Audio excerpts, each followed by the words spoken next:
picture. Hezbollah continues to violate UN Security Resolution 1701. It operates freely inside Lebanon with support from Iran. The Lebanese government made commitments to disarm Hezbollah, to deploy its forces in the south. It has done neither.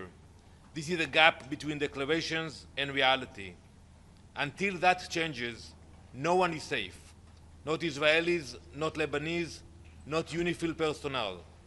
We are paying a heavy price. Also, last night, 4 Israeli soldiers fell in southern Lebanon. We remember them, we honor them. Israel will defend its people. Let me conclude.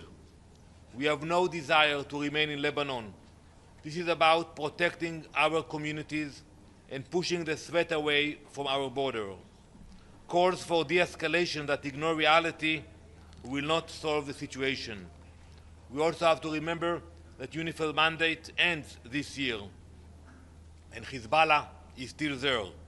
Israel will continue to take action to protect our citizens from this terrorist threat. Thank you very much. Did you communicate these findings to the UN, to UNIFIL, and what was their response? We are in constant communication with UNIFIL, and we are sharing with them the information we have. And as I said earlier, we regret the loss of lives of the peacekeepers. Thank you. What was their response to your findings? So you can ask them. Thank you very much.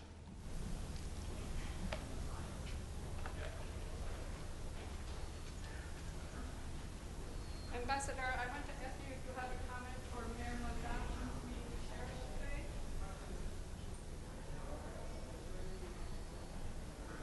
No comment?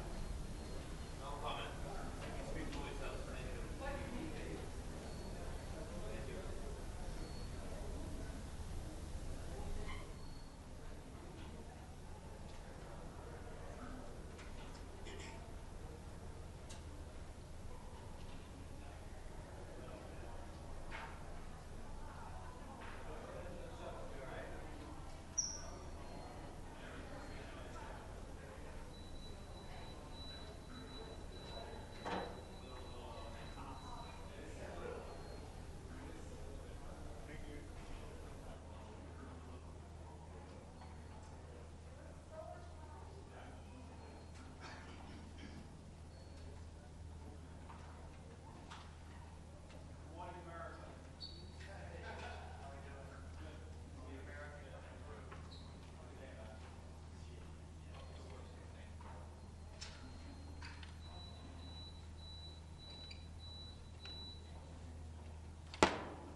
Good morning. The 10,127th meeting of the Security Council is called to order.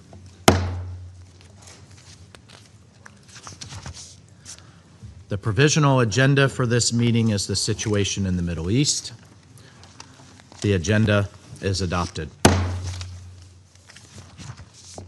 In accordance with Rule 37 of the Council's Provisional Rules of Procedure, I invite the representatives of Indonesia, Israel, Lebanon, and Poland to participate in this meeting. It is so decided. In accordance with Rule 39 of the Council's Provisional Rules of Procedure, I invite the following briefers to participate in this meeting. Mr. Jean-Pierre Lacroix, Undersecretary General of Peace Operations. Mr. Khalid Hariri, Assistant Secretary General for Middle East, Europe, the Americas, Asia, and the Pacific, Departments of Political and Peacekeeping, Peacebuilding Affairs, and Peace Operations. And Mr. Tom Fletcher, Undersecretary General for Humanitarian Affairs and Emergency Relief Coordinator. It is so decided.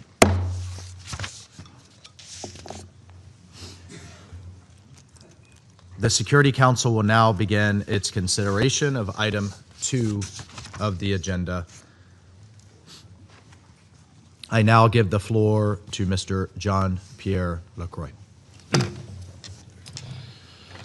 Mr. President, members of the Security Council, the situation has dangerously deteriorated with the ongoing escalation between Hezbollah and Israel across the Blue Line and beyond. Ongoing ground advances by the Israel Defense Forces extending up to 11 kilometers amidst fierce clashes with Hezbollah and unprecedented levels of airborne exchanges. The Israel Defense Forces are in control of substantial areas immediately north of the Blue Line. The civilian suffering from the hostilities continues to mount. UNIFIL, on the ground carrying out its mission given by this council, has now also suffered fatalities. The Secretary General has strongly condemned the two abhorrent incidents that led to the death of 3 of our peacekeepers in 24 hours and the serious injury of several others. Yesterday morning, 2 Indonesian peacekeepers lost their lives in an explosion that destroyed their vehicles near Bani Hayan in Sector East. 2 more peacekeepers were injured, 1 seriously. Initial findings point to a roadside explosion striking the convoy. The day prior, that is the 29th of March, a peacekeeper also of the Indonesian contingent was killed in an explosion inside a UNIFIL base in Et Taibe in Sector East. Another peacekeeper was critically wounded and was evacuated to a hospital in Beirut. According to an initial assessment, the explosion was caused by a projectile that hit the base. These tragic developments should not have happened. I express my deepest condolences to the families of fallen peacekeepers and the government of Indonesia. I also wish a full recovery to those injured. UNIFIL is conducting investigations to determine the circumstances of these reprehensible developments.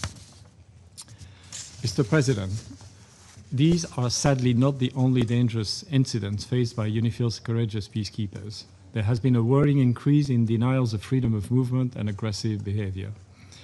On the 20th of March, the Israel Defense Forces at a newly established checkpoint on the coastal road 4 kilometers north of UNIFIL Nakura headquarters fired warning shots at the UNIFIL patrol. The rear UNIFIL vehicle was impacted by 1 round. On the patrol's return, an Israel Defense Forces tank at the same checkpoint fired a main armament round which impacted 15 meters from the UNIFIL vehicle, causing a puncture. On the 30th of March, a UNIFIL patrol near Dair Kanun Anna in Sector West was subjected to a heavy small arms fire from a group of approximately 20 individuals blocking the road. An explosion next to the patrol vehicles was also reported. The patrol returned fire and disengaged, returning to Nakura headquarters. Thankfully, these attacks did not lead to injuries. We say it clearly, and has been a need to say it far too often. Peacekeepers must never be a target. All acts that endanger the peacekeepers must immediately stop. All actors must adhere to their obligations to ensure the safety and security of the peacekeepers at all times. The inviolability of the United Nations installations must be respected. I wish to acknowledge and applaud the extraordinary commitment and courage of the women and men of UNIFIL implementing Security Council mandate tasks in these extremely dangerous conditions as far as the security circumstances allow. And I express my deepest gratitude to them. Mr. President, since Hezbollah on the 2nd of March claimed an attack on Israel, the group has conducted daily strikes, including with rockets, missiles, and drones at targets in Israel and the occupied Syrian Golan. UNIFIL continues to report hundreds of launches from the mission's area of operations, which demonstrates the presence of unauthorized armed personnel, assets, and weapons south of the Litani River, in clear violation of Resolution 1701. As reported earlier, the Israel Defense Forces have issued displacement orders for the entire UNIFIL area of operations and can continue to conduct intensified daily strikes, also in violation of Resolution 1701. Politicians in Israel now openly speak of the intention of an extended so-called security or buffer zone with the destruction of villages along the Blue Line and several bridges across the Litani River. In the last week only, thousands of trajectories were observed in both directions, as well as attacks by fighter aircraft and unmanned aerial vehicles. The Israel Defense Forces are advancing deeper into Lebanon, and clashes have been observed, including in very close proximity to UNIFIL headquarters in Nakura, which has been the subject of multiple impacts. The Lebanese armed forces, despite staying out of the conflict, have suffered casualties. On Monday, 1 Lebanese armed forces soldier was killed and several others injured at the checkpoint on the road between Nakura and Teya. Mr. President, faced with immense pressure, including intensified exchanges of fire, direct attacks, obstructions of movement, and resupply, UNIFIL continuously reassesses the force's posture to mitigate risks, strengthening force protection, reducing footprint, and adjusting operational activities. UNIFIL continues constant contact with the parties to avoid misunderstandings, de-conflict, and de-escalate where possible. UNIFIL's current focus includes ensuring safety of its personnel and helping facilitate humanitarian access to affected communities in the area. Peacekeepers, in close coordination with the Lebanese armed forces, have delivered essential supplies, including food, medicine, and hygiene kits, to civilians who remain living in precarious conditions in hard-to-reach areas near the Blue Line. Mr. President, as UNIFIL continues to face these extreme challenges amid continuing intensified hostilities, our efforts to support the parties to fully implement Resolution 1701 are critical. In this exceptionally dangerous period, the Council's strong and unified backing for UNIFIL and its peacekeepers is not merely important, it is indispensable. The women and men serving under this mandate, a mandate from this Council, must know that this Council stands firmly behind them. We are sincerely grateful to the troop contributing countries that remain united and committed to UNIFIL and the implementation of its mandate. Only the full implementation of Security Council Resolution 1701 by both parties will enable a long-term solution to the conflict. We urge all parties to recommit to the resolution and work meaningfully toward that end. Thank you, Mr. President. Thank you. I thank Mr. Lacroix for his briefing. I now give the floor to Mr. Hiari. Mr. President, amid the wider escalation across the Middle East, the situation in Lebanon continues to deteriorate drastically. Since the last emergency meeting of this Council on Lebanon on 11 of March and the close consultation held on 17 of March, Hezbollah and Israel have both expanded the scale and scope of their military operations. With heavy exchanges of fire across the Blue Line, strikes across Lebanon, and intensified clashes amidst an increased deployment of Israel Defense Forces deeper inside Lebanon. This is taking a devastating toll on civilians and civilian infrastructure, particularly in Lebanon. As of 30 March, the Lebanese authorities report that over 1,240 people have been killed and 3,680 wounded. Over 1.1 million people have been displaced. The World Health Organization has also documented numerous attacks on healthcare since early March, resulting in deaths and injuries among medical personnel. The Undersecretary General for Humanitarian Affairs and Emergency Relief Coordinator will provide further details. Schools have been heavily affected, and 3 journalists were reportedly killed in a recent strike. Several bridges over the Litani River have been destroyed, which the IDF alleges were used by Hezbollah for transporting weapons and fighters. In northern Israel, fatalities, destruction, displacement, and widespread panic have returned. Mr. President, on 29 of March, Israeli Prime Minister Netanyahu announced, quote, the expansion of the security buffer zone in order to permanently neutralize the threat of invasion and to push anti-tank missile fire away from northern Israel, end quote. This follows the 24th March announcement by Israel Defense Minister Katz declaring Israel's intention to control a so-called security zone in southern Lebanon up to the Litani River until the threat of Hezbollah is removed. The Lebanese government has repeatedly condemned Israel's continued violations of Lebanese sovereignty and territorial integrity. President Aoun has reaffirmed Lebanon's readiness to engage in direct negotiations with Israel under international auspices. While the Lebanese government has taken commendable steps to address non-state arms, 2 things are true at once. The government needs time and space, not under fire, to implement its decisions. And more assertive actions, extending beyond the military realm, are needed to bring a state monopoly on arms into being. But Hezbollah not only blatantly rejects the decisions by the Lebanese government, but also actively defies them. as well as rejecting the government decision to outlaw its activities, Hezbollah has made its capacity to undermine civil coexistence abundantly clear. This is a dangerous rhetoric when civil tensions are on the rise in Lebanon. Nonetheless, Lebanese authorities have asserted that while they are not calling for a confrontation with Hezbollah, they intend to persevere with either their plans to extend state authority across the country and have urged the group to respect government decisions.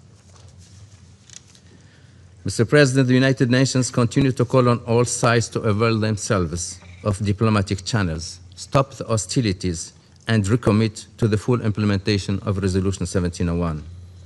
The United Nations has been exercising its good offices at all levels, including through the Special Coordinator for Lebanon, calling for de-escalation, respect for international law, protection of civilians, and an immediate cessation of hostilities. Mr. President, there is no military solution. Only diplomacy, dialogue, and the full implementation of the UN Charter and Security Council resolutions can lead to a sustainable peace for all. This is the pathway to spare communities on both sides of the blue line more needless suffering. Thank you. I thank Mr. Harari for his statement. I now give the floor to Mr. Tom Fletcher. Thank you, Mr. President, Ambassadors, Excellencies. I appreciate the opportunity to brief the Council from Beirut, where I arrived last night to find anxiety, tension, and despondency at levels I have not witnessed in many years working in and on Lebanon. The gravity of this moment, as described by my colleagues, was of course forefront in my meetings today with President Aoun and Prime Minister Nawaf Salam, and I will discuss the moment further with Speaker Berry tomorrow. I've heard again in my meetings the courageous call for dialogue with Israel for implementation of UNSCR 1701 and for full state authority over arms. Yet even now, the sounds of the airstrikes in the Beirut suburbs not far from here can be heard, and the hum of drones has been constant. As you heard from USG Lacroix and ASG Khari, today's discussion is therefore urgent. The situation on both sides of the blue line demands not only the Council's closest attention, but also your collective action to avert an even worse crisis. I join my colleagues in mourning the recent deaths of 3 UN peacekeepers.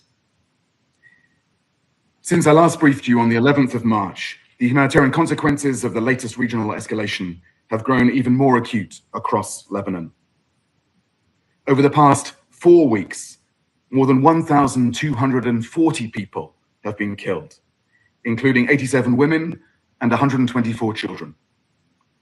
Some 52 first responders are among those killed, and another 3,500 people have been injured. Hostilities continue across southern Lebanon, across Beirut's southern suburbs, the Dahiyeh, and parts of the Bekaa. Hundreds of thousands of civilians remain in harm's way, especially with military advances flattening entire villages. Meanwhile, rockets continue to be fired indiscriminately by Hezbollah over the blue line into northern Israel, causing harm and fear among civilians there. In Lebanon, more than 1.1 million people have been displaced over the past 4 weeks, including more than 370,000 children. Over 200,000 people have crossed into Syria in the past month. A cycle of coercive displacement is unfolding.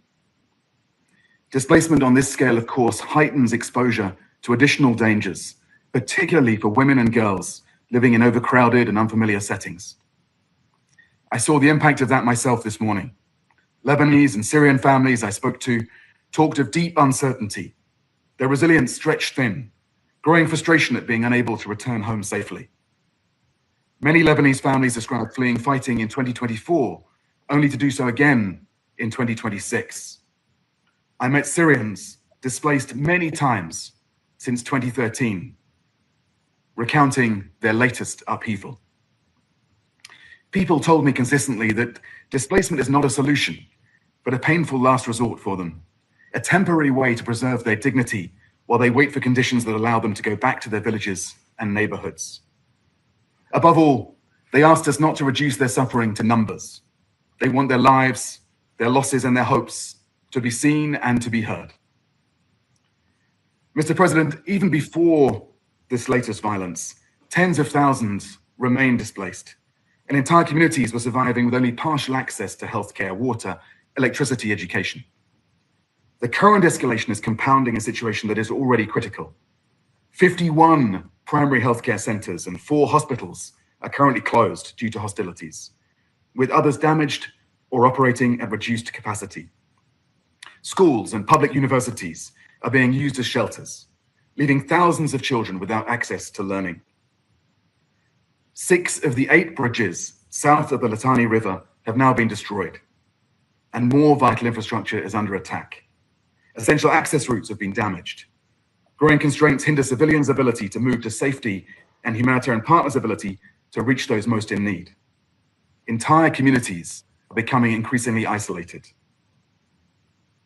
International humanitarian law is clear. Civilians, wherever they are, in Israel and in Lebanon, must be protected. This includes allowing them to move away from the dangers of hostilities to safer areas. Essential infrastructure and basic services, healthcare, water, electricity, on which civilians depend, must also and always be spared. This is what the fundamental principles of distinction, proportionality, and precaution demand of all parties. And of course, the work of medical personnel, first responders, and humanitarians must always be facilitated, not impeded. Mr. President, we're making a concerted attempt to meet this moment. On the 13th of March, together with the government of Lebanon, we launched a $308 million flash appeal to provide life-saving support to up to 1 million people over the next 3 months. Thanks to all the donors who have responded so far with support, especially in such a difficult moment for global funding.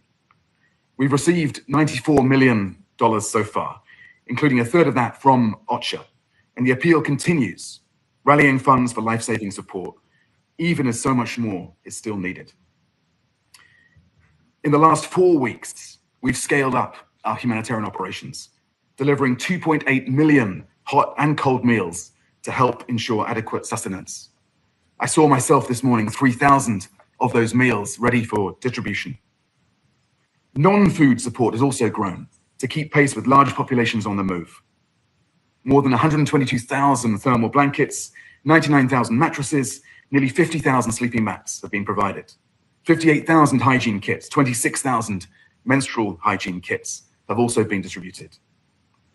Humanitarian partners have delivered more than 875,000 liters of bottled drinking water, 15,000 cubic meters of trucked water. Fuel has been supplied to sustain water services for 412,000 people. Mr. President, in my short time back in Lebanon, the message from communities here is painfully clear. They want safety, they want dignity, they want this to stop. They want to escape this cycle of crises. And they look to members of this council to heed these calls. We have often said that we cannot let Lebanon fail. Now is a real test of that promise. Lebanon is often said to be at breaking point, yet so often finds the resilience somehow to pull through. Now it is once again at breaking point. So I have 3 messages for the Lebanese people. First, continue to respond with generosity to your fellow Lebanese. You are the humanitarian front lines right now. I know that you will meet this moment. Second, retain a commitment to national identity. You must rise above the forces that seek to divide you. And third, don't give up on the idea of Lebanon. If coexistence fails here, it stands to fail everywhere. And finally, Mr. President, my 3 asks for this council.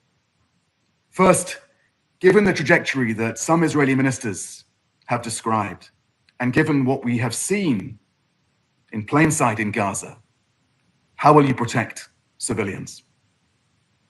Secondly, given the intensity of the coercive displacement that we are seeing, how should we prepare collectively as the international community for a new addition to the list of occupied territories? And thirdly, given the political tension here in Lebanon and the fragility of political structures, how should we prepare for the potential terror of a fresh round of internal targeting and political strife? These questions are daunting. They are not easy. They are challenging, but they are precisely the kind of questions that the Security Council and the United Nations must confront if we too are to meet this moment. Thank you, Mr. President. I thank Mr. Fletcher for his statement. I now give the floor to those council members who wish to make statements. I give the floor to the representative of France. Merci. Thank you, President. President, with Indonesia, France called for the holding of this emergency meeting following the heinous, unacceptable and unjustifiable attacks that the UNIFIL Blue Helmets have suffered in recent days. These attacks are the latest in a series of attacks and similar incidents observed in recent months that France strongly condemned on many occasions. This situation cannot go on. Also, President, I would like to thank you for organising this meeting this morning. I'd like to thank the briefers too, USG Jean-Pierre Lacroix and the Secretary General for Humanitarian Affairs Tom Fletcher, and ASG for Political Affairs Khalid Chiari. I thank them for their briefings, comments and observations and their request to the Council. 3 Indonesian Blue Helmets have died in the last 48 hours. 3 peacekeepers working for the benefit of the international community killed in the exercise of their mission in Lebanon. France would like to pay tribute to them and express to the families of the victims, to Indonesia as well, its deepest solidarity and its most sincere condolences. We would like to express also our gratitude to the UN and to the peacekeeping soldiers working alongside them. We wish a swift recovery to injured personnel, and we commend the courage, professionalism and commitment of all UN personnel in South Lebanon and around the world. France reaffirms its support for the UNIFIL mandate, which it must be allowed to carry out in full without hindrance until the end that is set forth in Resolution 2790. Grave incidents have also been committed by Israel against the French contingent in Nakura, and particularly against the head of the military of the force. Israeli soldiers have shown an aggressive attitude, carried out intimidation and attacked the security of personnel of the French contingent at a time when deconfliction procedures had been duly respected. France condemns in strongest terms these direct threats to personnel working with within UNIFIL. We share this information with the Israeli authorities, and light should be shed on what happened without delay. This council cannot settle for condemning, it must act so that these kind of acts do not happen again. The protection of blue helmets is an obligation under international law incumbent on all, and this was reminded to us by our briefers, and we expect that Israel provide concrete and immediate guarantees. Deconflicting procedures exist and must be respected by all parties without exception. Every day, UNIFIL blue helmets face risks of shooting, mines, IEDs, while they are working to implement the mandate bestowed upon them. These acts are unacceptable and unjustifiable. France appeals once again to Israel and Hezbollah to respect the safety of blue helmets. Anyone who puts UN staff at risk should be accountable before this Council and the entire international community. President, these deaths cannot be looked at separately from the intensification of the war in Lebanon. Civilians are paying an unbearable price. In Lebanon, more than 1,200 people have been killed and 3,500 injured in less than a month, including children, healthcare workers and journalists. A quarter of Lebanese people are displaced in very difficult conditions, despite the goodwill and the proactive nature of the Lebanese authorities, with the resolute support of the international community, including France. In Israel, their population are forced to seek refuge several times a day in shelters, sometimes in less than 15 seconds.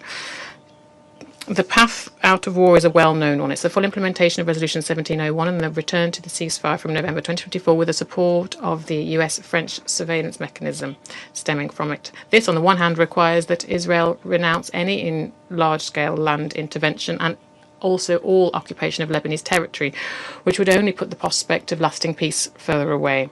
This requires, on the other hand, the other side, that Hezbollah puts an end to these attacks and hands over its weapons to the Lebanese state in line with the decision bravely taken by the Lebanese government on the 2nd of March. Hezbollah must stop taking the Lebanese people hostage to benefit a war waged by Iran against Israel, a war that we condemn in absolute terms. Iran must also follow the decisions sovereignly taken by the Lebanese authorities, including that to demand the departure of the Iranian ambassador to Lebanon from the 29th of March. A diplomatic solution is possible to move towards peace. France is working on it, and we will continue our discussions with the Lebanese authorities and Israeli authorities to achieve a de-escalation that could open the way for direct negotiations. In this context, we welcome and support the brave decisions taken by the Lebanese executive to strengthen the sovereignty of Lebanon and its openness to engage in direct discussions with Israel. This is a historic opportunity that France would invite them to take without delay to achieve a lasting solution to this conflict in the interest of all parties. France is ready to facilitate these discussions in close collaboration with its partners.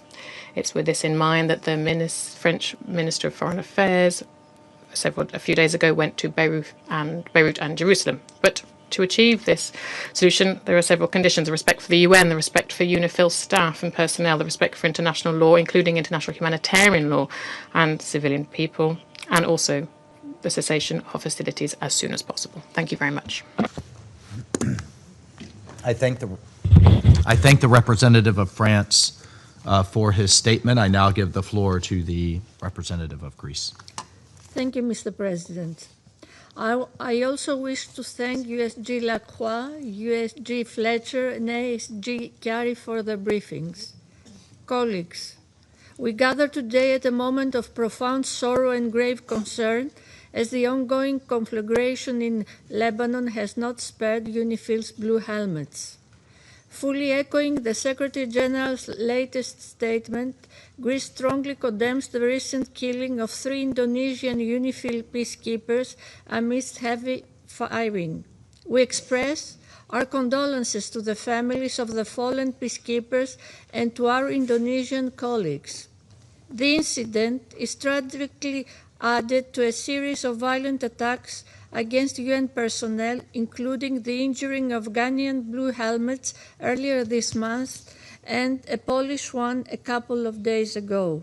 Attacks against UN personnel are unacceptable. They constitute grave violations of international humanitarian law and of UN Security Council Resolution 1701 and must immediately stop. The safety and security of peacekeepers is non-negotiable. We call for a thorough investigation and accountability for this incident. Mr. President, Lebanon continues to pay the price of a conflict it neither chose nor can afford. We strongly condemn once again Hezbollah's attacks in support of the Iranian regime against Israel, which triggered a dangerous round of regional escalation. These attacks severely undermine the Lebanese government's efforts to restore its exclusive control over arms across the country. Restoring the state monopoly over arms throughout the country is an essential prerequisite for sustainable peace and security for Lebanon, Israel, and the region. In this regard, we commend the historic and courageous decision of the Lebanese Council of Ministers to ban Hezbollah's military activities. This is a step in the right direction, demonstrating the Lebanese government's willingness to deal with outstanding issues and deserves the full support of the international community. Lebanon should not stand alone. Greece fully supports the efforts of President Aoun and of the Lebanese government to forge strong state institutions. Empowering the LAF is essential for ensuring Lebanese sovereignty. Greece already bilaterally assist Lebanon, including the LAF, and we stand ready to participate in the international conference in Paris as soon as conditions allow.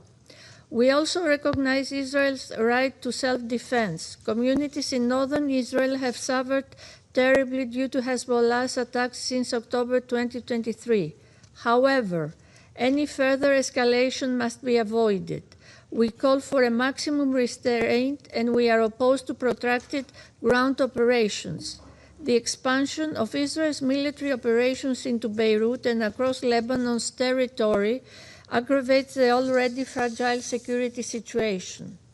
Greece reaffirms its support for the territorial integrity, sovereignty, and political independence of Lebanon.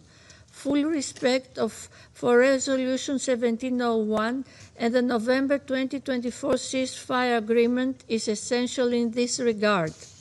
Mr. President, civilians are bearing the heaviest burden of this crisis. More than 1 million people have been displaced, many lives have perished, and thousands have been severely injured. The risk of broader regional destabilization, including of additional refugee flows, is growing. Civilian infrastructure, including airports, ports, and bridges across the country, do not constitute legitimate targets. Journalists, humanitarian and health care workers must be protected at all times and in all circumstances. We also express our condolences to the families of the victims and our solidarity to those impacted by this war. International humanitarian law must be upheld by all parties, everywhere and at all times. Standing in full solidarity with the Lebanese people, Greece immediately responded to OCHA's flash appeal, allocating a substantial financial contribution. We are also finalizing our contribution to strengthening Lebanon's health sector. At the same time, the tireless efforts of humanitarian actors on the ground, including UN agencies in UNRWA, cannot be overlooked. Their work under extremely difficult and dangerous conditions is indispensable as it is commendable. Mr. President, any further escalation risks the lives of civilians who have not opted for this conflict. It endangers UN personnel who are striving to uphold peace and at the risk of their own safety. And it severely undermines Lebanon's sovereignty, territorial integrity, and political independence, which we strive to preserve. We commend the willingness of the Lebanese leadership to pursue direct political negotiations with Israel. This is a moment for responsibility and de-escalation. Lebanon deserves a future of peace, security, and dignity, free from external interference and internal division. Greece will stand by its side in that effort. I thank you. I thank the representative of Greece for her statement. I give the floor to the representative of Latvia. Mr. President, allow me to begin by thanking you for convening this meeting on such a short notice. And I also thank France and Indonesia for requesting this meeting in light of UNIFIL casualties and the grave and escalatory situation in Lebanon. I thank USG Lacroix, USG Fletcher, and ASG Carey for their briefings. Latvia strongly condemned the attacks on UNIFIL, resulting in the death of 3 Indonesian peacekeepers and injuries to several other peacekeepers. And we express our deepest condolences to the Republic of Indonesia. Our thoughts are with the injured and the loved ones of the deceased. We call for a robust and timely investigation to determine the perpetrators of the attacks. We call for the accountability of these blatant violations of international humanitarian law. The safety and security of UN personnel and property is not optional. It must be respected by all sides at all times. Deliberate attacks on peacekeepers are grave violations of international humanitarian law and may constitute war crimes. We call upon all members of this Council to continue stressing the crucial importance of upholding commitments agreed in Security Council Resolutions 2518 and 2730. We commend the exceptional service of UNIFIL as it continues to implement its mandate under Resolution 1701 and providing assistance to the local population even in the direst of circumstances. All essential personnel, including those from my own country, are still on duty in the midst of hostilities. The threats to safety and security of UNIFIL peacekeepers have clearly reached a threshold which demands further reflection by the UN and the mission's leadership on how to prevent further casualties while continuing to implement its mandate. The latest incidents demonstrate the current military escalation in Lebanon has serious consequences for all: the civilian populations, the humanitarian personnel, and for UN peacekeepers. Even clearly recognizable UN peacekeepers become targets when the principles of distinction, proportionality, and precaution are discarded. The ongoing conflict undermines the stability in the region and the global security. We express concern about the humanitarian crisis caused by mass displacement in Lebanon and inflow into Syria. Over 1 million people forcibly displaced, of which 370,000 are children. 3,700 injured, over 1,200 deaths. Hezbollah has dragged the people of Lebanon into a war they have no part in. Iran must stop enabling Hezbollah's military activities and armed hostilities. Hezbollah must immediately stop all aggressive actions against Israel and disarm. The Lebanese government has clearly taken a stand against the malign influence of Hezbollah and Iran in their country. We commend the Lebanese government's decision of 2nd of March to declare all Hezbollah military and security activities illegal in the whole territory of Lebanon. And we also welcome the political commitment of the Lebanese government to extend its authority throughout the country and the implementation of the disarmament plan. Continued international support in these efforts remains essential. We call upon Israel to abstain from attacks against civilian infrastructure and heavily populated areas, and to respect the Lebanese sovereignty and territorial integrity. All parties must respect international law, including international humanitarian law, and ensure the protection of civilians and civilian infrastructure. Mr. President, the hostilities around the Blue Line continue to escalate, claiming the lives of civilians and UNIFIL peacekeepers with increasing frequency. International humanitarian law is being ignored. We call on all parties to the conflict to fully respect the Security Council Resolution 1701, de-escalate and work towards peace.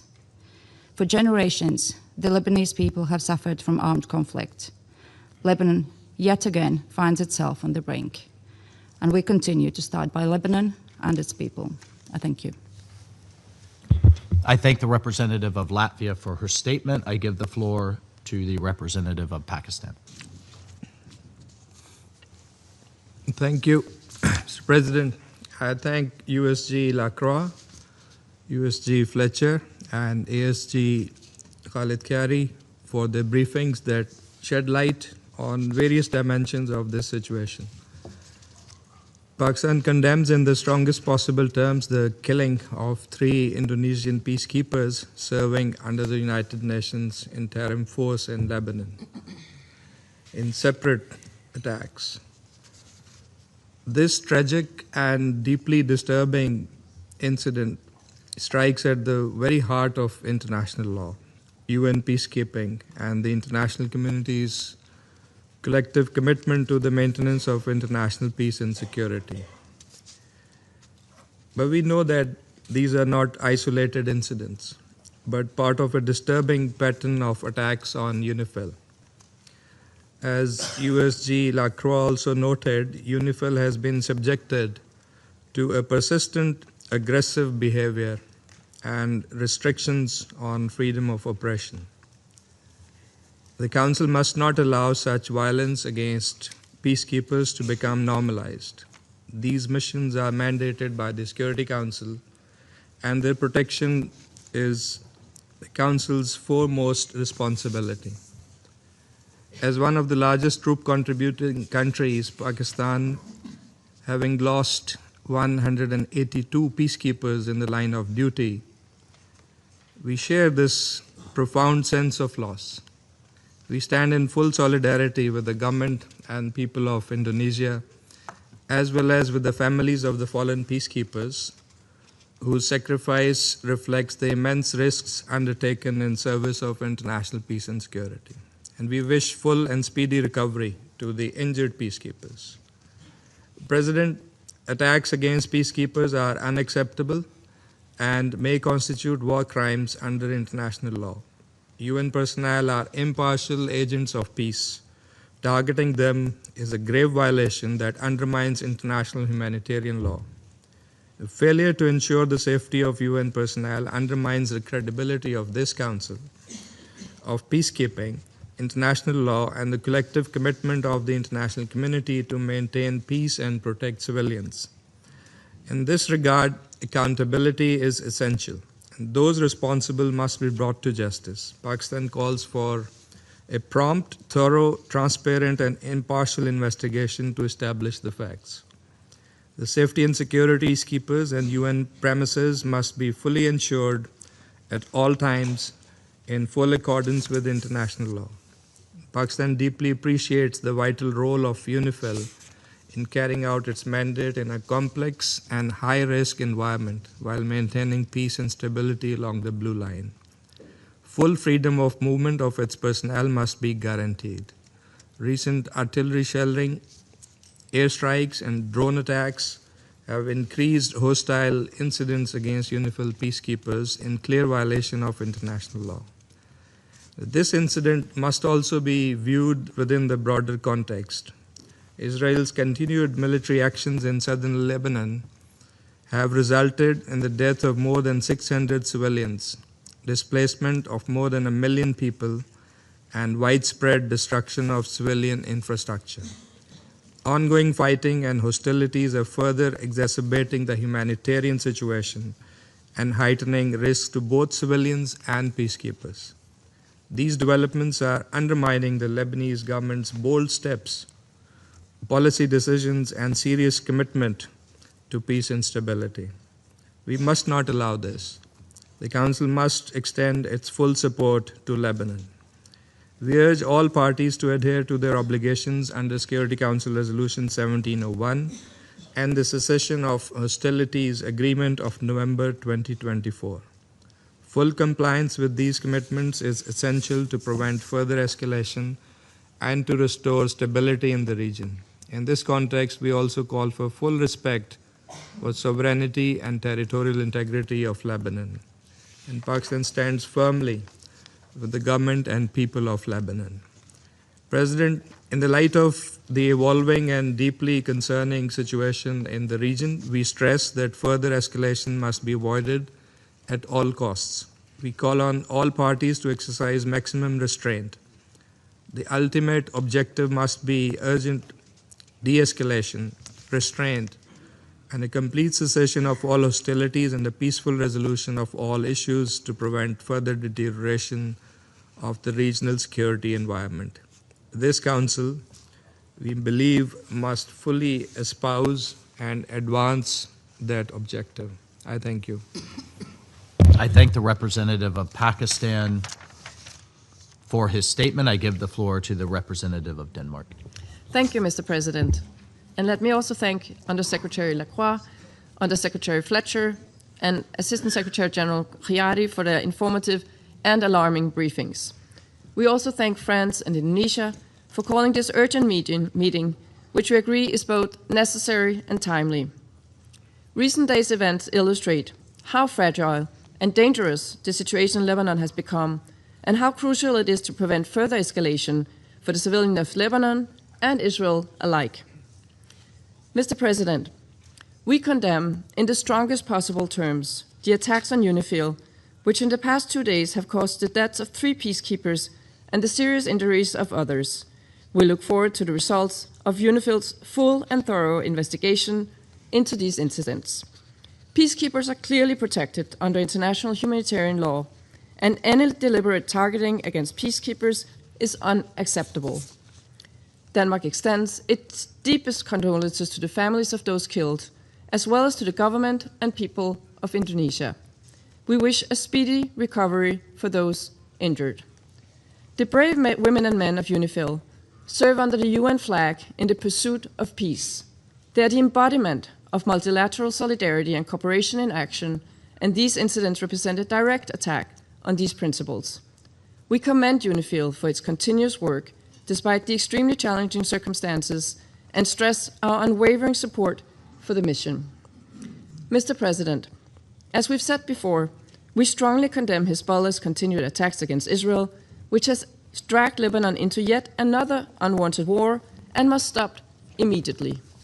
Denmark is concerned about the significant humanitarian and civilian consequences of Israel's military operations in Lebanon and underlines that all military actions must be conducted with full respect for international humanitarian law, including the principles of proportionality, distinction, and precaution. The protection of civilians must be ensured, and unimpeded passage of humanitarian relief must be facilitated. Recent statements by, for instance, the Israeli finance minister about the intention to move the Lebanese-Israeli border to the Litani River are deeply concerning.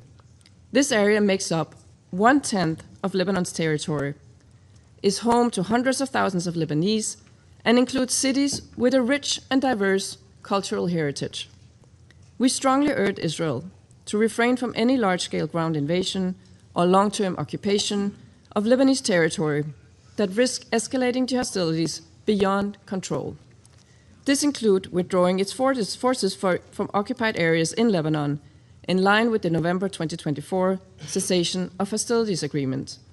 Denmark calls for respect for Lebanon's sovereignty, territorial integrity, and independence in line with resolutions 1701 and 1559. Hezbollah must cease all attacks on Israel and respects the Lebanese state's exclusive authority over all arms and military activity. The Lebanese government has taken unprecedented steps in its efforts to disarm Hezbollah. We fully support the government's efforts in this regard. Mr. President, with reports of 1.1 million displaced in Lebanon, including over 350,000 children, and more than 1,200 killed, including many civilians, the humanitarian situation is quickly reaching unmanageable levels. The majority of the displaced lack formal shelter, protection, food, and medical services. Humanitarian access to the south is significantly restricted for an estimated 150,000 people. Denmark condemns all attacks directed at civilians and civilian infrastructure, including first responders and healthcare personnel. Since March 2nd, we've seen 87 attacks on healthcare in Lebanon, resulting in more than 50 deaths among healthcare personnel and many more wounded. This must stop. Denmark recalls resolutions 2286 and 2730 on the protection of medical staff and facilities and the protection of humanitarian workers.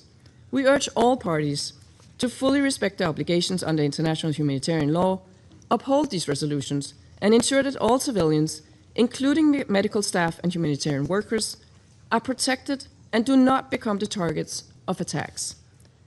Denmark also expresses our deep concern over the reported attacks on journalists and recall that civilians must be protected under international humanitarian law. Mr. President, in closing, as the situation in the region continues to escalate and the path to stability cannot be selective but must be comprehensive, we must not allow developments in Lebanon to be overshadowed by other events. We must collectively and strongly insist on de-escalation. Around this table, we must do all within our power to this urgent end. I thank you. I thank the representative of Denmark for her statement. I give the floor to the representative of Somalia.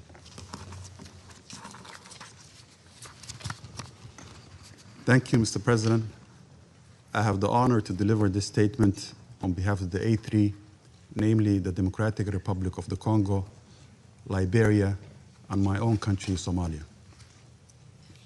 We thank USG Lacroix, USG Fletcher, and ASG Khiari for their comprehensive briefings.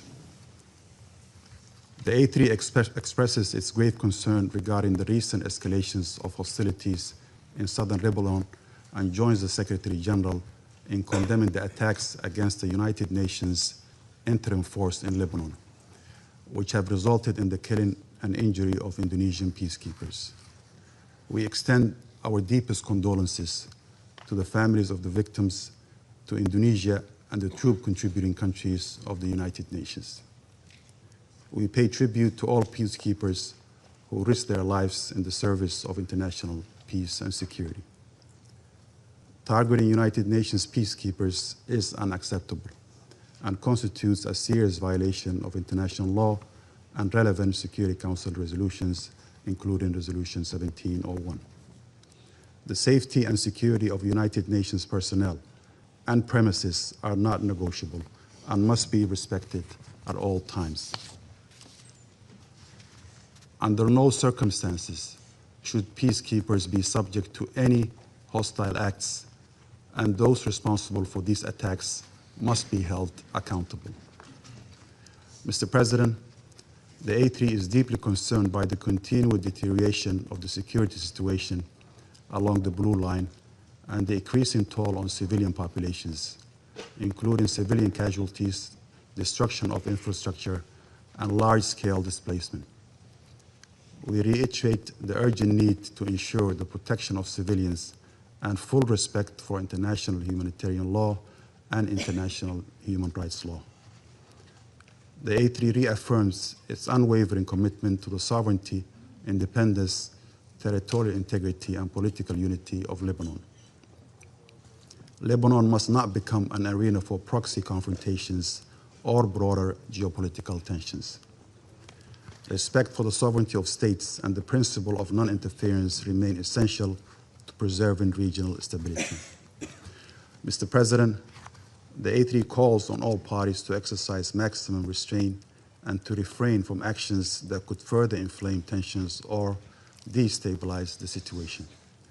We stress the importance of returning to the cessation of hostilities arrangements of 26 November of 2024 and ensuring that the full implementation of Security Council Resolution 1701 as the primary framework for maintaining stability and preventing renewed conflict. Dialogue and diplomacy remain the only viable path to preventing further deterioration of the situation. We acknowledge the critical role played by UNIFIL in supporting stability, facilitating dialogue, and contributing to de-escalation along the Blue Line. The mission remains an essential instrument for confidence building and conflict prevention. We reiterate our full support for UNIFIL and express appreciation to troop contributing countries for their continued commitment. We also emphasize the importance of continued support to the Lebanese state institutions, including the Lebanese armed forces, to enable them to effectively assume their responsibilities in maintaining security and stability throughout Lebanese territory. To conclude, Mr. President, the A3 stands in solidarity with the people of Lebanon and reiterates its support for all efforts aimed at preserving stability, preventing regional spillover, and achieving a comprehensive, just, and lasting peace in the Middle East in accordance with international law and the Charter of the United Nations. I thank you. I thank the representative of Somalia for his statement. I give the floor to the representative of Panama. Gracias, señor. Thank you, Mr. President. Panama thanks you for convening this informative meeting and also for the information shared by the briefers this morning. USG Jean-Pierre Lacroix, ASG Khaled Kiari, and USG Tom Fletcher in their informative briefings to the Council that show that the situation in Lebanon continues to deteriorate in an alarming manner. We recognise the presence of the representatives of Lebanon, Israel, Indonesia, and Poland, who grace us with their presence this morning. 20 days have gone by already since the last meeting of this Council, and far from seeing a de-escalation, the situation in Lebanese territory, including continuous bombings and fighting, has got significantly worse, with an increase in humanitarian consequences. Panama reiterates its condemnation of Hezbollah for the attacks and the irresponsible actions that have unleashed the current spiral of violence. In line with the most recent information from the Office for the Coordination of Humanitarian Affairs, OCHA, since March 2nd, we have seen more than 3,900 incidents of hostilities, with at least 1,100 people killed, including tens of women and children, and more than 3,200 injured. More than 1 million people have been displaced, of which more than 136,000 are currently in collective shelters, while more than 189,000 have crossed to Syria. This shows the regional dimension of this crisis.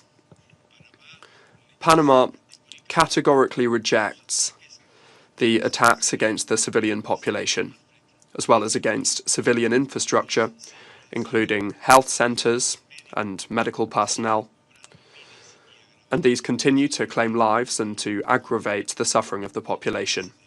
Mr. President, Panama condemns in the strongest terms the deaths of blue helmets from the United Nations Interim Force in Lebanon, UNIFIL, following the attacks that occurred recently, including the explosion of a projectile on a UNIFIL position in the south of Lebanon, as well as the serious injuries suffered by members of the contingent that reflects the deterioration of the security conditions on the ground. Panama expresses its most sincere condolences to the families of the blue helmets who lost their lives, in particular to the Indonesia contingent, as well as to the state that they belong to, and we extend our full solidarity to UNIFIL personnel. This tragic incident is yet another on the list of recent incidents, including the one where 3 blue helmets from the Ghana contingent were injured. And this shows a concerning pattern of growing risks for peacekeeping personnel and constitute grave violations of international law, including international humanitarian law, of Resolution 1701, as well as of the fundamental norms that protect United Nations personnel and their inviolable character. It's essential for these occurrences to be investigated and for there to be accountability, so that impunity does not provide cover for actions like this one in the present and in the future. As UNIFIL itself has stated, nobody should lose their life serving the cause of peace. Panama reaffirms its full support to the work of UNIFIL, whose presence remains essential to reduce tensions, to support the deployment of the Lebanese army, and to preserve the stability across the Blue Line. Mr. President, Panama reiterates its firm support and its recognition of the sovereignty, territorial integrity, unity, and political independence of the Lebanese state and of its government and institutions, in particular the Lebanese armed forces, to strengthen the authority of the state across the whole of its territory and to be able to advance towards the principle that the monopoly over the legitimate use of force and arms lies exclusively with the state, and this in line with Resolution 1701. We reiterate, in light of this grave situation, an appeal to all parties to return to the cessation of hostilities agreement of the 26th of November 2024 and to fully comply with their obligations under international law. We urge seizing this opportunity to return to dialogue and negotiations, those offered by the Lebanese government to Israel, There is no military solution to this crisis. The full implementation of Resolution 1701 remains the fundamental framework that will guarantee stability across the blue line and allow us to move towards a lasting solution. Thank you very much. I thank the representative of Panama for his statement. I give the floor to the representative of China.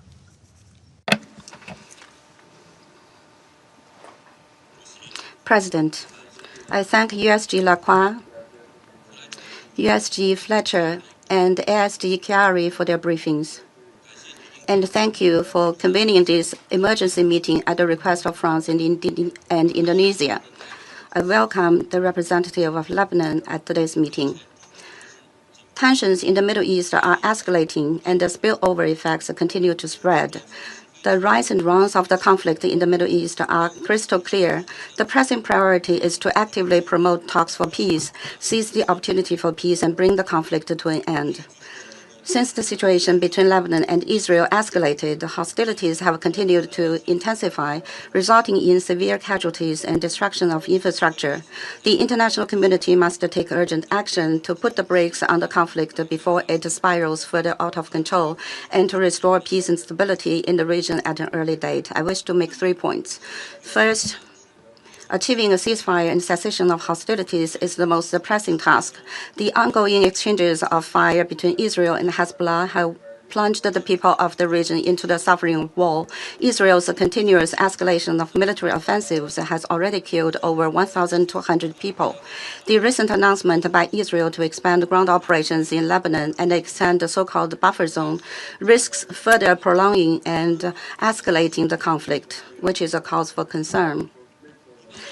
Lebanon must not become another Gaza, and the international community must never allow the tragedy of Gaza to be repeated. China calls on the parties concerned to immediately cease hostilities and work to de-escalate the situation. Israel should immediately withdraw all its forces from Lebanon and respect Lebanon's sovereignty, security, and territorial integrity. Second, supporting Lebanon's domestic stability is of the utmost importance. The current situation has dealt a severe blow to the political, economic, and humanitarian situations in Lebanon. We welcome the efforts of the Lebanese government to strengthen governance over the country, and support parties in Lebanon in actively engaging in political dialogue to properly resolve differences. Under Israel's intense bombardment and large-scale forced evacuation orders, the humanitarian situation in Lebanon has rapidly deteriorated, with more than 1.2 million people forced to flee their homes and become displaced. The international community should step up emergency assistance to Lebanon and support the government in stabilizing domestic situation, ensuring basic livelihood, and alleviating humanitarian challenges. Third, the safety and security of UNIFIL is a bottom line that must not be challenged. Recently, UNIFIL's safety has been repeatedly affected by hostilities, including 2 deadly attacks that killed 3 peacekeepers and injuring many others. China strongly condemns the attacks against UNIFIL. We express deep condolences over the deaths of Indonesian peacekeepers who were killed in the attacks and heartfelt sympathies to the injured. Any deliberate attack on UN peacekeepers is a serious violation of international humanitarian law and Security Council Resolution 1701. Such attacks are absolutely unacceptable and must stop at once. We highly commend UNIFIL for remaining at their posts amid hostilities and urge the parties concerned to take concrete measures to ensure the safety and freedom of movement of UNIFIL, and to conduct serious investigations into and seek accountability for all attacks on peacekeepers. China respects the sovereignty, security, and territorial integrity of Lebanon and stands ready to work with the international community to make unremitting efforts to help de-escalate tensions between Lebanon and Israel and restore peace and stability in Lebanon and the Middle East. Thank you, President. I thank the representative of China for his statement. I give the floor to the representative of the Russian Federation. President, We are grateful to USG Jean-Pierre Lacroix and Tom Fletcher, and also ASG Khaled Hirari for their comprehensive briefings on the situation in Lebanon, which we are very concerning also. The nigh-on month of military escalation along the Blue Line and beyond is affecting not only our friends, the Lebanese people, but also peacekeepers of UNIFIL deployed in the south of the country. A clear and at the same time tragic confirmation of this is the death of 3 UNIFIL personnel in the last 48 hours and the injuring of several others. We express our sincere condolences to the families of the victims, and we wish a swift recovery to the injured peacekeepers. From what we can ascertain, according to comments from the leadership of the UN and UNIFIL, the investigation into what happened in the south of Lebanon is ongoing. We trust that the UN Secretariat will soon receive comprehensive information on this, including on who carried out this flagrant attack. Russia decisively condemns all attacks on UNIFIL troops, whoever the perpetrator was. We support the calls of the UN Secretary-General Antonio Guterres to parties to the conflict to comply with the norms of international law and guarantee the security of blue helmets. We strongly believe in the need for a swift ceasefire in the Lebanon-Israel border area. Otherwise, this heinous spike in violence in the south of Lebanon won't be the last fatal incident affecting UN staff. President, another dangerous trend in recent days has been the deliberate targeting by the IDF of the media, reporting on the ground in the area of the Lebanese-Israel clashes. According to information we've received on the 28th of March as a result of a strike from an Israeli drone in the region of the Jezin, a famous journalist from the television channel Al Manar was killed, Ali Shuyaib, and also his colleagues from Al Mayadin channel, Fatima and Mohammed Fatouni. Earlier on the 19th of March in the south of Lebanon, as a result of a missile attack by the Israeli Air Force, a camera crew from Russia Today were injured.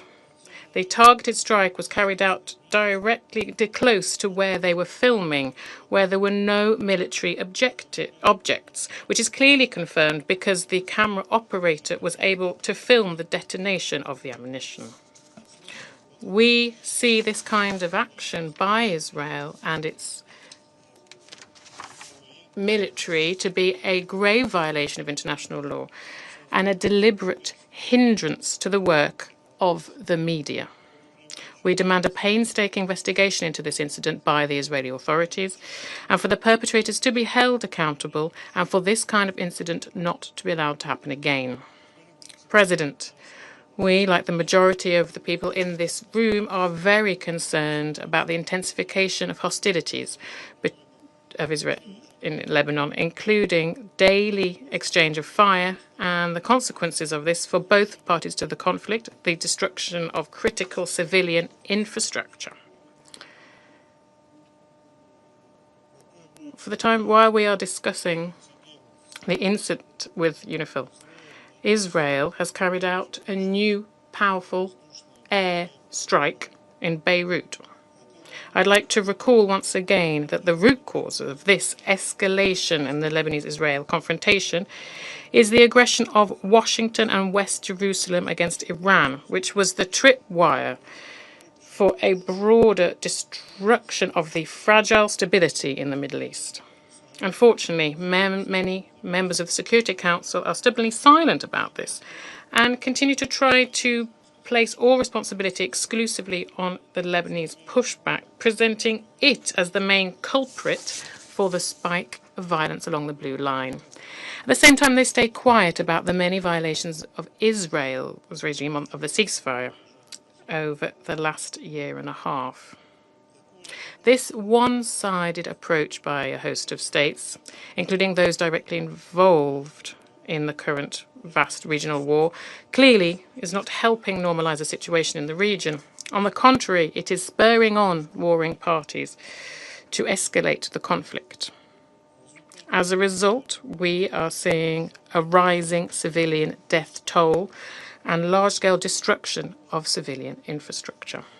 In Lebanon alone, since the 2nd of March, as a result of IDF action, almost 1,500 people have died. The number of injured people is nearing 4,000, and more than 1 million Lebanese people have become IDPs. Israel's strikes on medicine facilities in Arab republics has become an everyday occurrence. Against this backdrop, we are hearing louder and louder militaristic rhetoric from Western Jerusalem, including orders from the Prime Minister Benjamin Netanyahu to expand the so-called buffer zone in south of Lebanon, illegally under control of the IDF. President, we reaffirm our commitment of our country to the sovereignty and territorial integrity of Lebanon. We call on the leadership of Israel to refrain from using purely military means to address their legitimate security concerns, to withdraw their army units from occupied territories, and to return to the path of diplomacy. A key benchmark for parties should remain to ensure that to fully honour their obligations under Security Council Resolution 1701 and other decisions of the Council, including those that provide the parameter for the activities of UNIFIL, which continue, despite threats to their security, they are remaining in their positions and paying with their lives to implement the UN mandate bestowed upon them to stabilize the region. Thank you. I thank the representative of the Russian Federation. For his statement, I give the floor to the representative of Colombia. Señor Presidente. Mr. President, I thank the Presidency for organising this meeting and Mr. Jean-Pierre Lacroix, Under-Secretary General for Peace Operations, Mr. Khaled Khiari, Assistant Secretary General for Middle East, and Mr. Tom Fletcher, Under-Secretary General for Humanitarian Affairs and Emergency Relief Coordinator. Thank you all for your briefings. President, the official reports and recent information confirm an alarming deterioration of the security and humanitarian situation in Lebanon. In our last statement, my delegation warned that the situation required an urgent international response in order to avoid precisely the situation that we're facing today. Against this backdrop, Colombia reiterates its appeal to all parties to fully respect international law, including the provisions of the United Nations Charter, international humanitarian law, and relevant resolutions of the Security Council, in particular Resolution 1701. There can be no sustainable solution without respecting these frameworks. This is why it's essential to return to the peaceful means of settling disputes and putting an end to the use of force, including the illegal occupation of Lebanese territory by Israel. The humanitarian crisis that Lebanon is experiencing today is not unrelated to the omission and the systemic violation of these principles. My delegation therefore condemns the repeated attacks against civilian infrastructure, health facilities, and the forced displacement resulting from Israeli armed actions, and the land incursions that are contrary to the provisions of Resolution 1701. Colombia launches an appeal to put a halt to all actions that are incompatible with the obligation to protect civilians and to guarantee the required international support, including sufficient and sustainable financing to provide assistance on the ground and to mitigate the impact of the hostilities on the civilian population. My delegation also underscores that accountability must be guaranteed for those responsible, because it is only with justice that we can avoid a fresh outbreak of violence. At the same time, the security of the organization's personnel and the inviolability of its facilities must be guaranteed at all times by all parties. Colombia expresses its condolences to the victims and their families, as well as to the government of Indonesia. To them, to their families, and to all members of the organization, in particular staff serving on the ground, We thank all of them for their service to the cause of peace. Mr. President, Colombia reiterates its solidarity with the Lebanese people. Similarly, we underscore that the respect for sovereignty, political independence, and the territorial integrity of Lebanon are not negotiable. In this context, my delegation welcomes the decisions adopted by the Lebanese government over recent weeks with a view to containing the effects of the escalation of hostilities and to move to recover the legitimate monopoly over arms. At the same time, we launch an appeal to all parties to halt all actions that may block these efforts. Mr. President, the current situation in Lebanon is not happening in a vacuum. Addressing the humanitarian crisis without clarity over the causes that fuel it, or seeking an end to confrontations without taking into account the broader regional dynamics, is not only an incomplete approach, but is also an insufficient response given the grave time we are currently in. Colombia considers that the Council will hardly be able to fully carry out its responsibilities as long as it continues relying on partial and selective approaches to address a crisis of this magnitude. Thank you very much. I thank the representative of Colombia for her statement. I give the floor to the representative of Bahrain. السيد الرئيس. Mr. President, I would like to take this opportunity as we convene the Council's final meeting for the month of March to express our thanks to the Presidency of the United States of America for its efficient and capable management of the Council's work throughout this month. We also thank France for its swift response to the dangerous escalations in southern Lebanon and for requesting the convening of this meeting. We further appreciate the comprehensive briefings presented by Mr. Jean-Pierre Lacroix, USG for Peace Operations, Mr. Khaled Khayari, Assistant Secretary General for the Middle East and Asia, and USG Tom Fletcher, Under Secretary General for Humanitarian Affairs and Emergency Relief Coordinator. We thank them for their comprehensive briefings. We also welcome the participation of all permanent representatives in today's session. Mr. President, the Kingdom of Bahrain strongly condemns the attack targeting United Nations Interim Force in Lebanon, UNIFIL, which resulted in the killing of 3 of its personnel and the injury of 5 others. Bahrain affirms that targeting peacekeepers constitutes a blatant violation of international law and of Security Council's resolutions. The Kingdom extends its sincere condolences and sympathy to the families of the victims, to the government of Indonesia, and to the United Nations, and wishes the injured speedy recovery. The Kingdom also stresses that ensuring the safety and security of peacekeepers is a responsibility shared by all parties and underscores the necessity of respecting UNIFIL's mandate and enabling the mission to carry out its duties without hindrance. We emphasize the importance of keeping Lebanon away and neutral from regional conflicts and reject any attempts to drag Lebanon into such confrontations.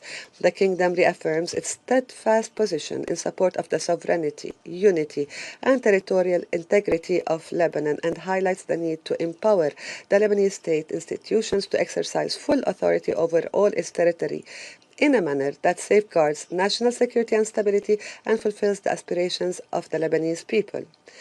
In this context, we value the steps recently taken by the Lebanese government, which demonstrate a clear seriousness in working to ensure state monopoly of weapons and to ensure weapons stay in the hands of the legitimate institutions, including measures related to disarming the so-called Hezbollah. The Kingdom also expresses its appreciation for the Lebanese government's explicit stance in rejecting and condemning the attacks carried by Hezbollah, which threaten Lebanon's stability and represent a dangerous escalation in the region, as well as for the Lebanese government efforts to impose an immediate ban on all security and military activities associated with the group. We also welcome the announcement by the Lebanese leadership of its intention to engage in internationally mediated negotiations with Israel to reach an immediate ceasefire. This reflects a sense of national responsibility and a desire to spare Lebanon further escalation. Mr. President, in this context, the Kingdom of Bahrain condemns any escalation that could widen the scope of confrontations and turn them into a full-scale regional conflict. We also condemn any violations of the ceasefire agreement. We condemn the expansionist-oriented Israeli statements and warns of the dangers of any ground incursions that may undermine Lebanese sovereignty, threaten its security and safety, cause civilian casualties, exacerbate humanitarian conditions, and trigger large-scale displacement. All these developments carry grave implications for regional stability. The Kingdom stresses the need for full adherence to the international law and international humanitarian law, particularly in terms of the protection of civilians and civilian infrastructure, ensuring the unimpeded delivery of humanitarian assistance. Mr. President, Bahrain affirms that supporting the Lebanese armed forces and the internal security forces, strengthening their capabilities remains a cornerstone for preserving Lebanon's stability and safeguarding its sovereignty and security.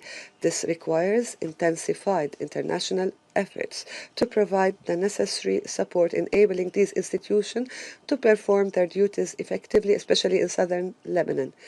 In conclusion, the Kingdom of Bahrain reaffirms that preserving Lebanon's unity, stability, and sovereignty is a collective responsibility. It calls on all parties to abide by the relevant international resolutions, foremost among them Security Council Resolution 1701 of 2006, and to work urgently toward consolidating the ceasefire and preventing further escalation. Thank you. I thank the representative of Bahrain for her statement. I give the floor to the representative of the United Kingdom. Thank you, President. I thank USG Lacroix, ASG Chiari, and USG Fletcher for briefing us today. The United Kingdom strongly condemns the recent attacks on UNIFIL, including those which caused the deaths of 3 Indonesian peacekeepers and injured Polish peacekeepers. Our thoughts are with the families of the deceased and with the injured. Such attacks are unacceptable. We urge all parties to ensure the safety and security of UNIFIL personnel and premises in accordance with international law. I thank all peacekeepers serving in Lebanon for their dedication, bravery, and professionalism. Many of us here had the opportunity to meet them during our visit to Lebanon in December. President, the UK is clear in its condemnation of Hezbollah's decision to join Iran's attacks against Israel. Hezbollah's attacks on Israel, including civilian communities south of the Blue Line, must cease immediately. The actions of this proscribed terrorist group, at the instigation of the Iranian regime, are once again drawing the people of Lebanon into a conflict they do not want and which is not in their interests. I commend the Lebanese government's decision to ban all Hezbollah military activity and initiate a plan to bring all weapons under state control. We will continue to support the Lebanese armed forces as they undertake this task, as Lebanon's sole legitimate defender. However, Israel's decision to expand its ground operations further into Lebanon undermines this work and threatens Lebanon's sovereignty. Strikes on Lebanese armed forces positions are also deeply concerning. President, as we've heard here, the conflict is causing a deepening crisis with dire consequences for civilians. The humanitarian toll is staggering. More than 1 million people have been forced from their homes, with women and children facing the greatest risks. Among the displaced are over 12,000 pregnant women, many struggling to access essential healthcare. At least 121 children have been killed, and countless others are enduring the trauma of violence, loss, and upheaval. Attacks impacting healthcare facilities have intensified, with more than 50 health workers killed to date. This is unacceptable. All parties to the conflict must uphold international humanitarian law. Civilians and critical infrastructure must be protected and humanitarian access enabled. The United Kingdom has provided $12 million in support of the government of Lebanon's efforts to reach vulnerable communities. We stand with those working tirelessly to protect civilians and deliver life-saving assistance. And finally, President, we support the urgent need for direct negotiations between the governments of Israel and Lebanon. This is the only path towards lasting peace and security for people both sides of the Blue Line. Both Israel and Lebanon want to see an end to Hezbollah's ability to threaten the region. Further expansion of this conflict will only repeat the cycle of violence across the Blue Line and drag the region further into crisis. I thank you. I thank the representative of the United Kingdom for his statement. I will now give a statement in my capacity as a representative of the United States. And colleagues, I too thank you. I thank our briefers for their thorough updates. And I thank France for convening this urgent meeting. We too mourn the loss of 3 Indonesian peacekeepers on March 29th and 30th, and we do extend our heartfelt condolences to their families, to their loved ones. And colleagues, we honor their sacrifice in the service of international peace and security. We also wish a full and swift recovery to the other UNIFIL peacekeepers who were injured. Colleagues, one of those that we mourn is Private First Class Ramadan. Just 28 years old, Private Ramadan was still at the dawn of his career. His company was due to return very soon to Indonesia, where the young husband and father would be reunited with his 2-year-old daughter, Shania. His last communication with his family was a simple red heart, an emoji. I've worked personally with many junior soldiers like him, and I think the Indonesian press got it right from everything that I've read about him when they called him a, quote, young warrior in training. But unfortunately, this young warrior died while keeping the peace. He was a young father, a young soldier, thousands of miles from home, who trusted that this council would deploy him where he would be most effective. Colleagues, peacekeepers endure exceptional dangers to prevent conflict and protect civilians. Their safety and security must be respected by all parties at all times. And that is why I ask this council and the watching world to pause and to reserve judgment until the United Nations can fully investigate and fully assess the circumstances of these tragic incidences, even as we share in the shock and sorrow of this loss. I say again, the media, the world watching, and this council should pause and allow the United Nations to fully investigate and assess the circumstances of these incidences. Again, on a personal note, as a soldier, now turned diplomat, that has commanded coalition troops, we all know the dangers that exist when we accept these missions. But in contrast here, the peacekeepers that this body sends to conflict zones are often surprised by the very real perils that they face. Countries like Indonesia send their sons and daughters to support the UN mission of peace. They're not sending them to fight a war. This council owes them condolences, but we also owe them a wise approach to peacekeeping that recognizes that terrorists have no respect for this council. Terrorists have no respect for the norms of international law. Colleagues, we all recognize that the suffering in this region is immense and has gone on for far too long. Parents, children, and grandparents, whether Israeli or Lebanese, whether civilians or UN peacekeepers, they should not face the daily dangers caused by Iranian-backed terrorists who have long afflicted both Israel and Lebanon. The people in this region deserve a different future, one defined by security and economic opportunity and normal life, not by rockets, tunnels, and the constant threat of escalation and retaliation.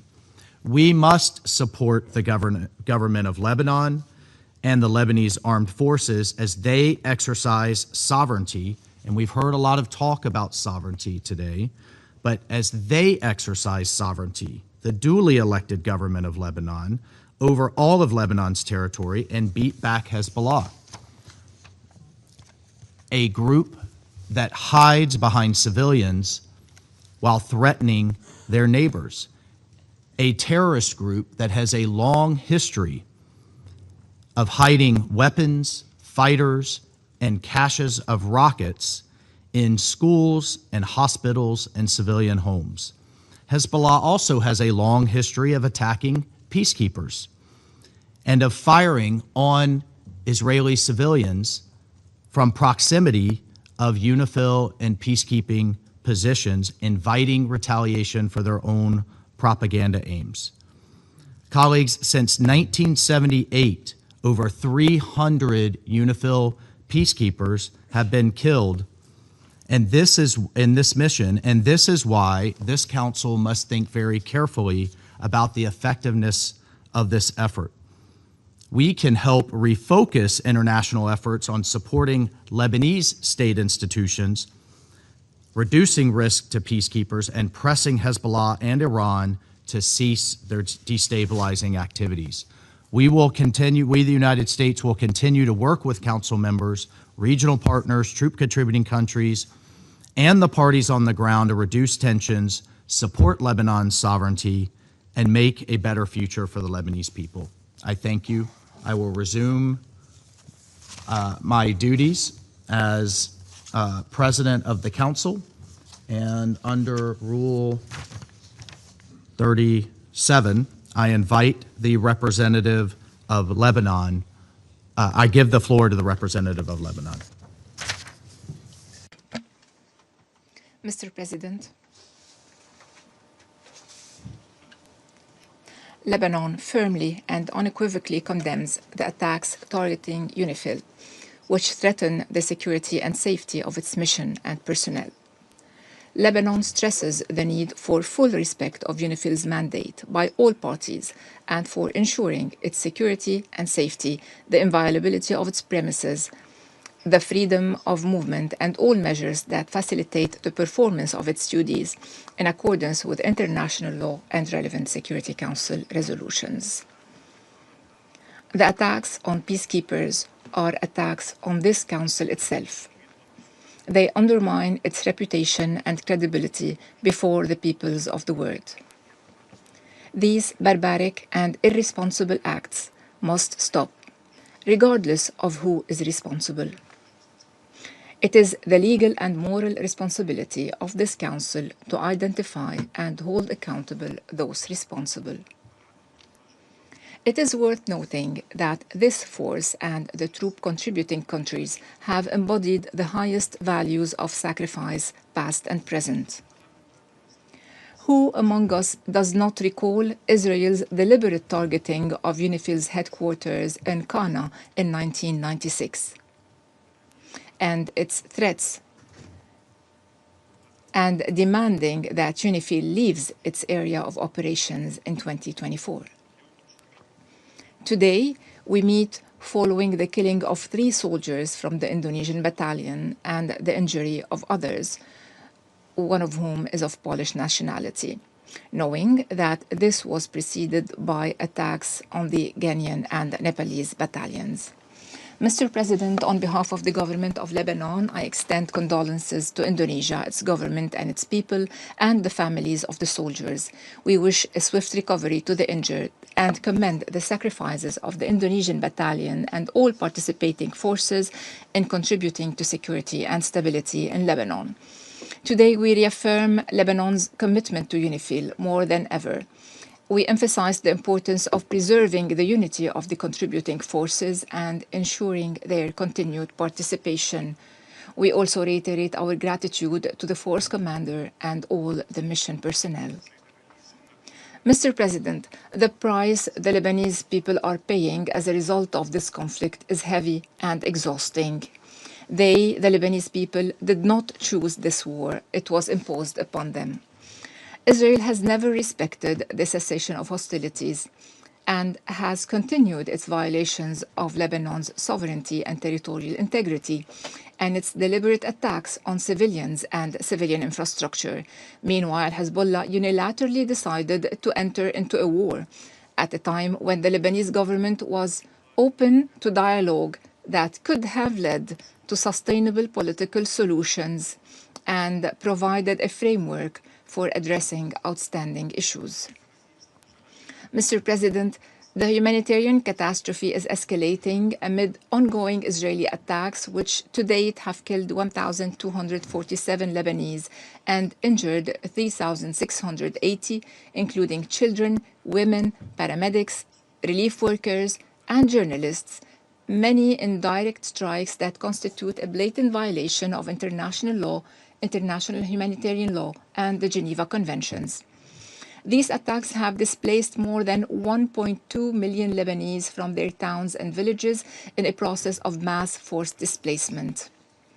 Israel continues to flatten towns and villages and to carry out large-scale incursions into Lebanese territory, accompanied by calls for establishing security belts and buffer zones, alongside serious threats to Lebanon's sovereignty and territorial integrity.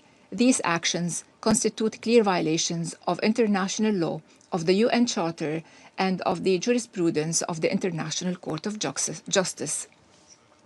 We recall here a letter we sent you yesterday regarding the statements by the Israeli Ministers of Defense and Finance announcing the Israeli army's intention to occupy southern Lebanon up to the Litani River and to consider the river as Israel's new border.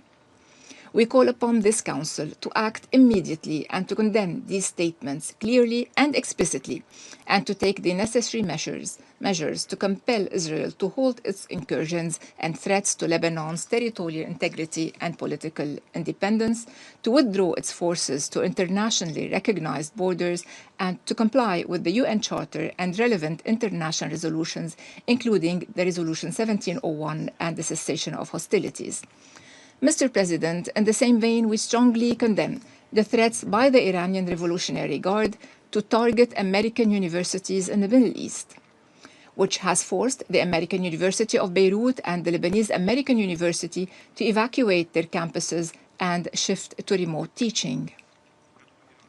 We call on Iran, which repeatedly calls before this esteemed Council to respect the sovereignty of states and non-interference in their internal affairs. We call on Iran to respect Lebanon's sovereignty and sovereign decisions and to cease interfering in its internal affairs. Mr. President, Lebanon and its people sought to rebuild the state and its institutions and to implement the required reforms.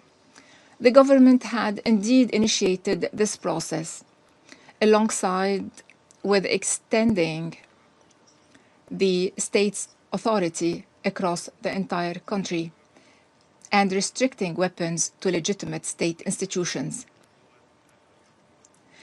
Recognizing that nations cannot live in isolation, the government chose to open up to its regional surroundings based on a principled approach that preserved rights and grounded in the belief that sustainable solutions cannot be achieved through force but through peaceful means. In contrast, Israel has continued to undermine the credibility of the government through its ongoing violations and serious threats of occupation and its disregard for the UN Charter international law and international humanitarian law. The question that begs to be asked today is, did Israel achieve security after its occupation of Lebanon in 1978? Can security or stability be achieved through military solutions without negotiations?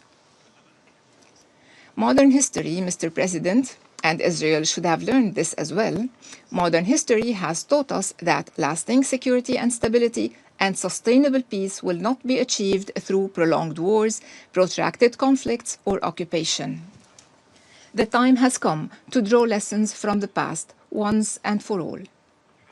Only a diplomatic solution can guarantee lasting security and stability and ultimately a just peace. Diplomatic initiatives are already on the table, and the time has come to seize them. Let violence stop now. This is your responsibility and your duty. Every day that passes in this conflict undermines your credibility and the credibility of the United Nations as a whole. Thank you, President.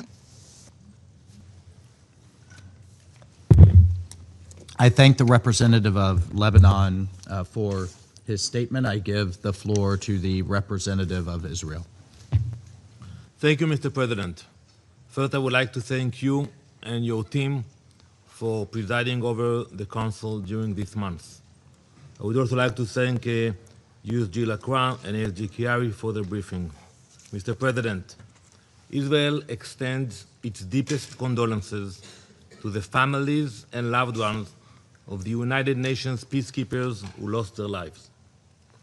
We honor their service and recognize the risks they take every day in carrying out their mandate. Regarding the attack that took place yesterday, March 30th, we can confirm today that UNIFIL forces were hit by Hezbollah explosive devices in an incident near Bani Hayan. In addition, the shelling of the UNIFIL position near Adshit al-Qasar on the 29th of March, in which UNIFIL peacekeepers were tragically killed, was carried out by Hezbollah. The IDF did not fire in the close vicinity of the position. The situation is complex. It is changing quickly, and it is dangerous.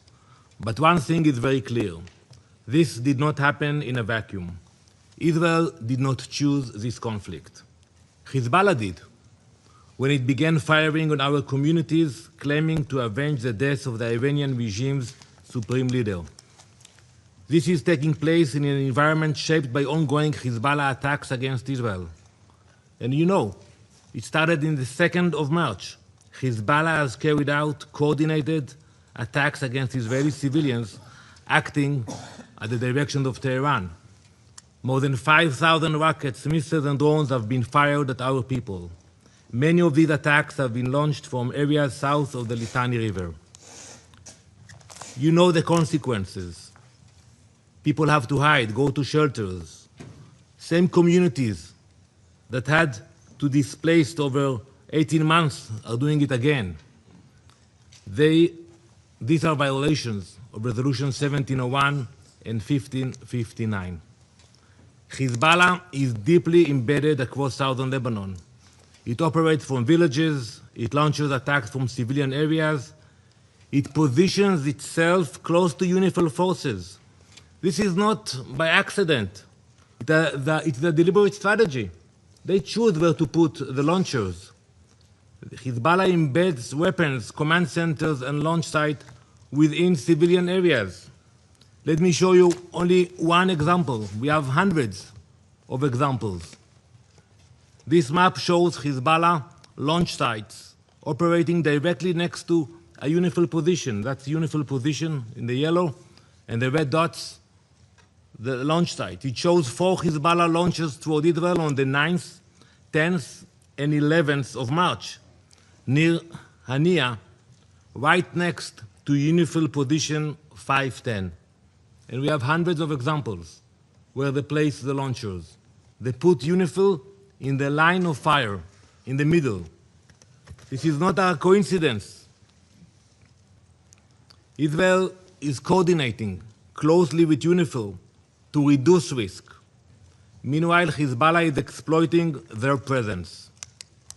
On the 22nd of March, Israel sent a formal letter to UNIFIL warning, the head of the Northern Command sent that letter directly to UNIFIL, warning that the vicinity of the Janbat area was dangerous. We saw it coming, unfortunately. And we made clear that Hezbollah was deliberately operating near UN positions and placing them in the direct line of fire. We notified UNIFIL so they would be aware of this risk and take precautions. And let me quote directly what we wrote. Hezbollah is exploiting the presence of the United Nations positions in a manner that endangers UNIFIL personnel. We asked for temporary repositioning, not to escalate, but to protect. Israel has maintained continuous contact with UNIFIL, with UN headquarters, and with troop-contributing countries. We have urged forces to remain in protected bases and take shelter because we are trying to reduce risk. Mr. President, as I stressed earlier, we regret any incident in which UN personnel are harmed, but we cannot ignore the bigger picture. Hezbollah continues to violate UN Security Resolution 1701 and 1559. It acts as a proxy of Iran. Iran continues to fund, arm, and direct Hezbollah. We also need to be honest about the role of the Lebanese government. There have been statements, even today, important ones, but it's not enough. Action. Lebanon committed to disarm Hezbollah south of the Litani River. It committed to deploy its own forces in that area. It has done neither.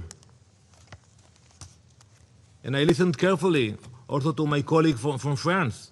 You mentioned Iran, but you know, when it comes to Israel, you condemn, you demand action.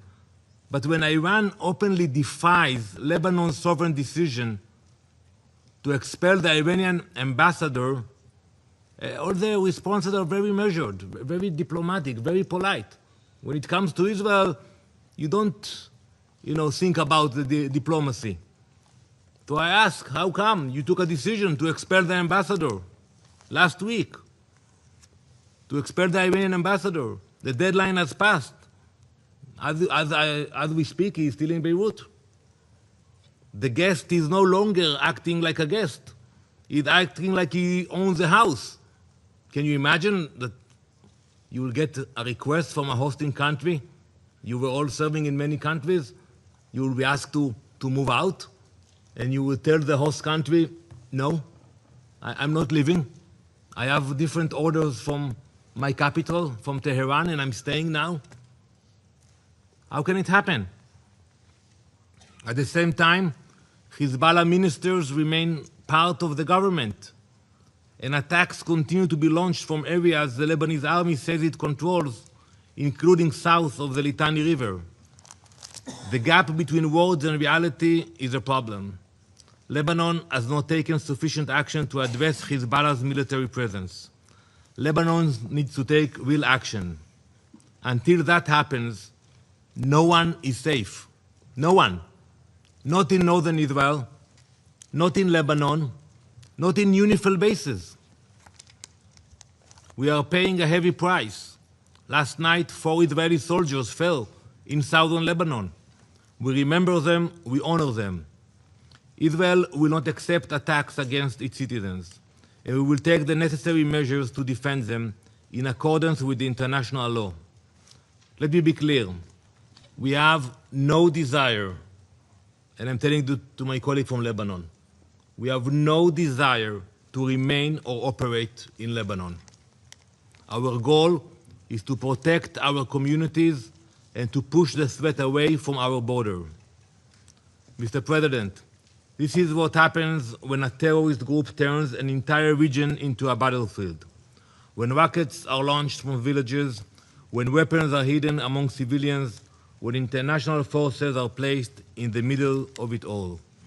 So let me be clear. If Hezbollah continues, the danger continues. If Hezbollah remains armed, the threat remains. calls for de-escalation that ignore what is happening on the ground, the rockets, the attacks, the ongoing threat, will not solve this. We call on this Council to act. First, unequivocally condemn Hezbollah for its grave violations and designate it for what it is, a terrorist organization. Second, demand that the Lebanese authorities fulfill their obligations, disarm Hezbollah, and ensure full compliance with UN security resolutions. And third, address Iran's role as a threat to international peace and security and hold it accountable for the continued transfer of weapons and funding to Hezbollah. When others fail, Israel act. We will do whatever is necessary to protect our people. Thank you, Madam President. I thank the representative of Israel for the statement. I now give the floor to the representative of Indonesia. Madam President, thank you for convening this urgent meeting.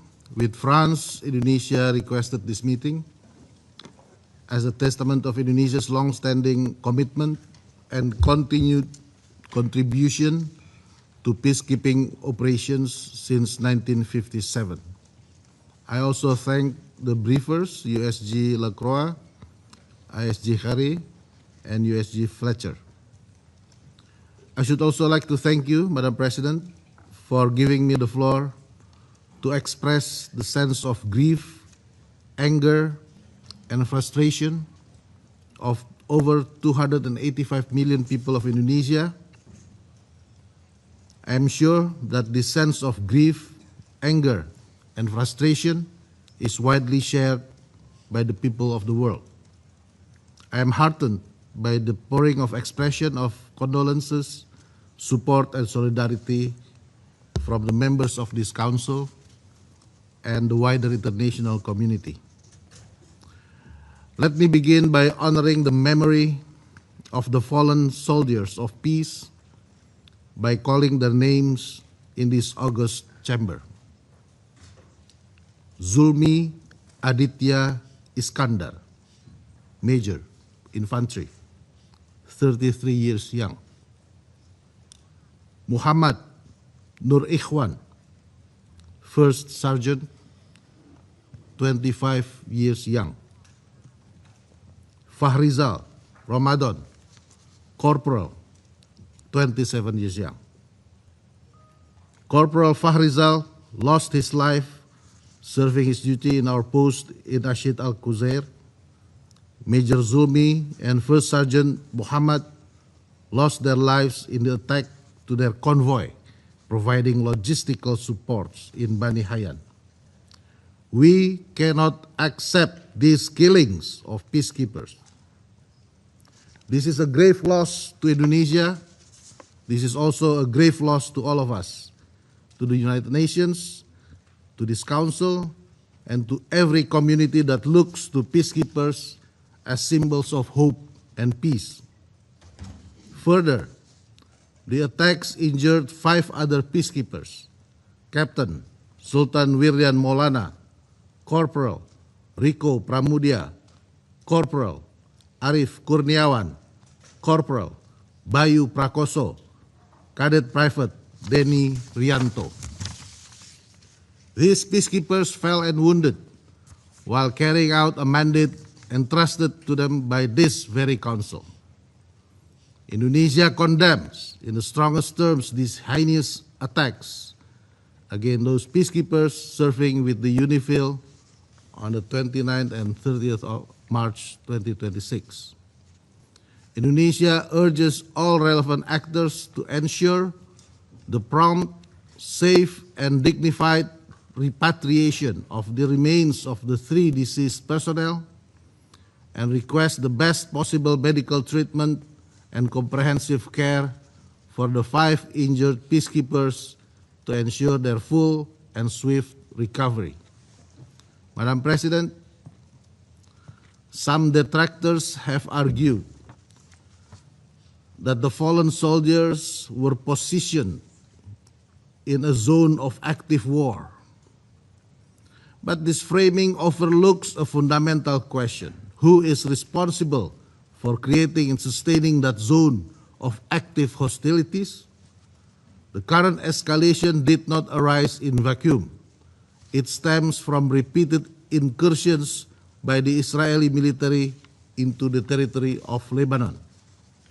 Indonesia strongly condemns Israeli attacks in southern Lebanon, which constitute a serious violation against the sovereignty and territorial integrity of Lebanon. Indonesia continues to stand in solidarity with the government and the people of Lebanon. As hostilities in southern Lebanon escalates, attacks against UNIFIL peacekeepers have also increased in recent weeks. These repeated attacks are not mere incidents, but deliberate assaults aimed at undermining the UNIFIL and deterring its ability to fulfill the mandate of Resolution 1701. These attacks also represent a direct threat to international peace and security and may constitute war crimes under international law. We therefore demand an immediate, thorough, and transparent investigation. Let me be clear. We demand investigation by the United Nations, not excuses from Israel. We demand the Security Council to keep abreast of the investigation and to immediately follow up the results. We demand that the perpetrators must be held legally accountable. Immunity must not become the standard, and attacks against peacekeepers must not be repeated nor tolerated. We also demand a firm guarantee from all parties involved, including Israel, to uphold their obligations under international law, to immediately cease attacks and aggressive behavior that endanger UN personnel and property, and to refrain from any action that further escalates the hostilities. Madam President, the safety and security of peacekeepers must remain and continue to be our utmost priority. Amid escalating hostilities, the Council and the Secretary General must immediately implement emergency measures to ensure the full protection of UNIFIL personnel and assets. This includes review of security arrangement protocols and activation of contingency and evacuation plans commensurate to the developments on the ground. We must leverage all political and diplomatic means to de-escalate the situation. The Security Council must reaffirm the foundational principles that guarantee the safety and security of UN peacekeepers.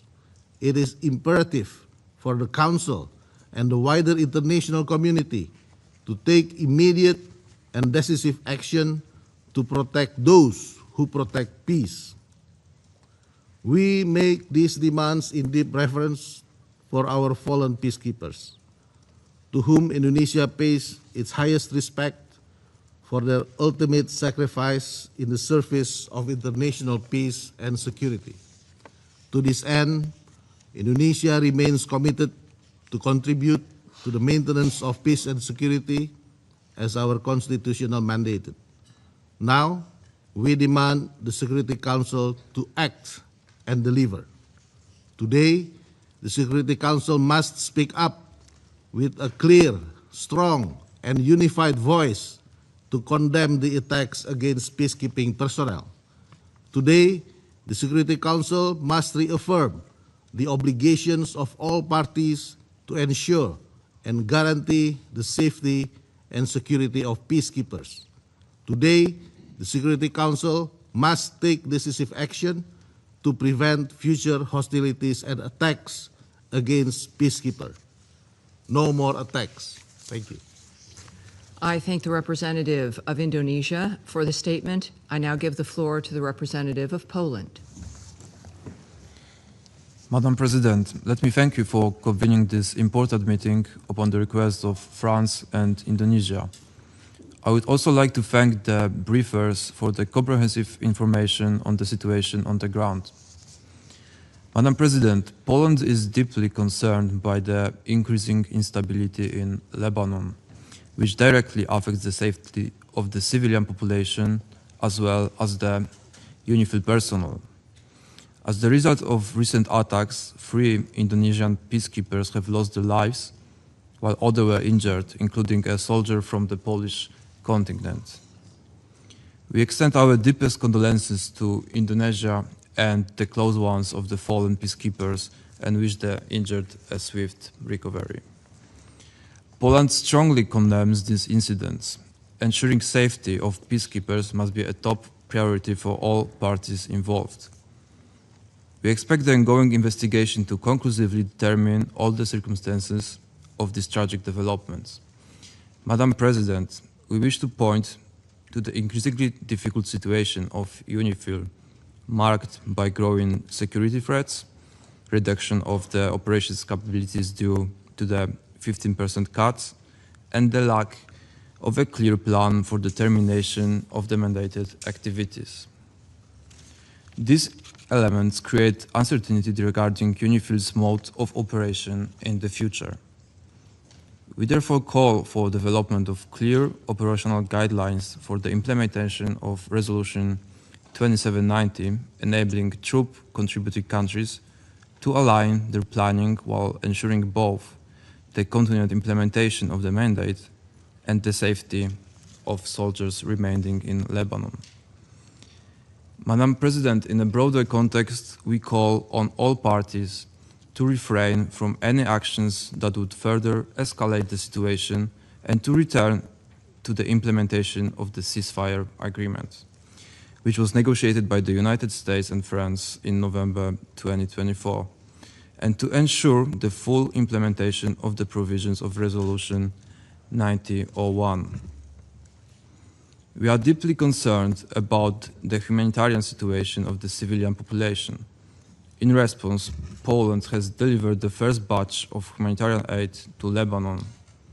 Additionally, answering humanitarian appeals, we have made voluntary contributions to International Red Cross and Red Crescent movement. Further aid programs are currently being prepared. Madam President, we call on all parties to urgently return to the ceasefire agreement and to fully respect Security Council Resolution 1701. Poland reaffirms its strong support for the mandate of UNIFIL in the southern Lebanon, and we commend the courage, professionalism, and steadfast commitment of UNIFIL peacekeepers in the fulfillment of their mandate. And I thank you. I thank the representative of Poland for the statement. And now the representative of France has asked for the floor to make a further statement. I give them the floor. Merci, Madame. Thank you, President. I'll be very brief. Following what was said by our colleague from Israel, I won't make a comparison between French's statements and Iran, but simply because it would never cross my mind to compare the nature of France and Israel relations and France and Iran on the other hand. The only thing we would have to say is we want to see a de-escalation. We want to see territorial integrity and sovereignty of Lebanon respected by all, and we would always recall Iran and Hezbollah's responsibility for the start of all of these operations. Thank you. All right. I thank the representative of France for the statement.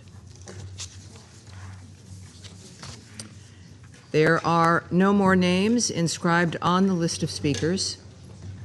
However, before adjourning this meeting, I would like to warmly thank the Secretariat of the Council for all the support they have given us this month.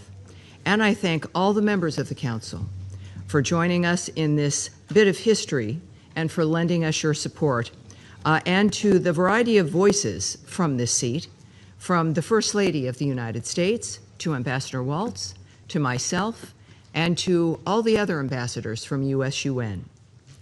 As I gavel the presidency closed, as I speak also on behalf of everyone here at our mission, in wishing the delegation of Bahrain good luck for the month of April, but we know luck favors the prepared, so you're going to do very well. My thanks to everyone from the mission, and have a great day. Thank you, everyone. The meeting is closed.